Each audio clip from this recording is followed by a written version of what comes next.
ପାହାଡ଼ ତଳି ଗାଁରେ ପିଲାଟିଏ ବାସ କରୁଥିଲା। ସମସ୍ତେ ତାକୁ ରାଧୁଆ ବୋଲି ଡାକନ୍ତି। ନିଜ ଗାଁ ବାଲାଙ୍କ ଛେଳି ଚରାଇ ସେ ପେଟ ପୋଷେ।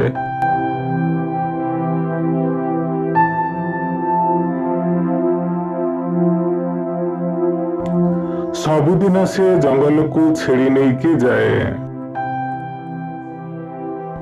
ଛେଳିଙ୍କ ପଛରେ ଚାଲି ଚାଲି ବେଳେ ବେଳେ ସେ ହାଲିଆ ହେଇଯାଏ।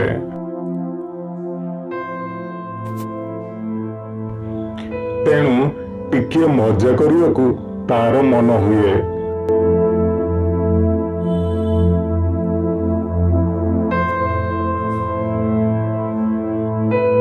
ଦିନକର କଥା, ଚାରିଆଡେ ସୁନସାନ ଥାଏ। ରାଧୁଆ ଗାଁ ପାଖକୁ ଦୌଡ଼ିଗଲା। ଦୌଡ଼ି ଆସ, ବାଘ ଖାଇଗଲା, ବାଘ। ଗାଁ ଲୋକେ ରାଧୁଆର ପାଟି ଶୁଣି ତାକୁ ସାହାଯ୍ୟ କରିବାକୁ ଦୌଡ଼ି ଆସିଲେ।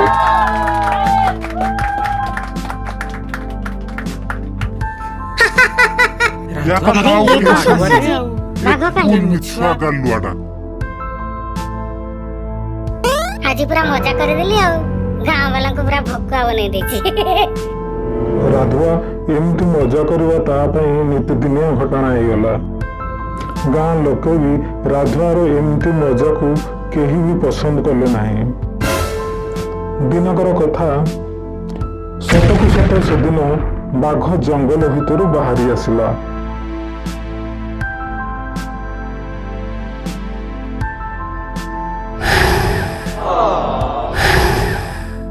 ଆରେ ବାଘ ଛେଳି ଖାଇଗଲା।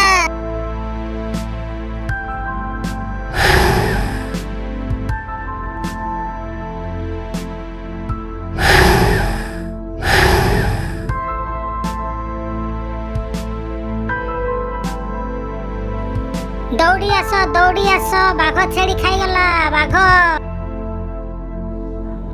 ଗାଁ ବାଲା ରାଧୁଆର ଡାକ ଶୁଣି ମଧ୍ୟ କେହି ଆସିଲେ ନାହିଁ। ସେମାନେ ଭାବିଲେ ଯେ ରାଧୁଆ ମଜାରେ ପାଟି କରୁଥିବ।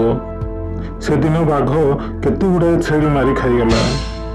ରାଧୁଆ ସେଦିନ ଠାରୁ ଆଉ ମଜା କଲା ନାହିଁ। ମିଛର ଫଳ ସଦାବେଳେ ବିପଦର କାରଣ ହୁଏ।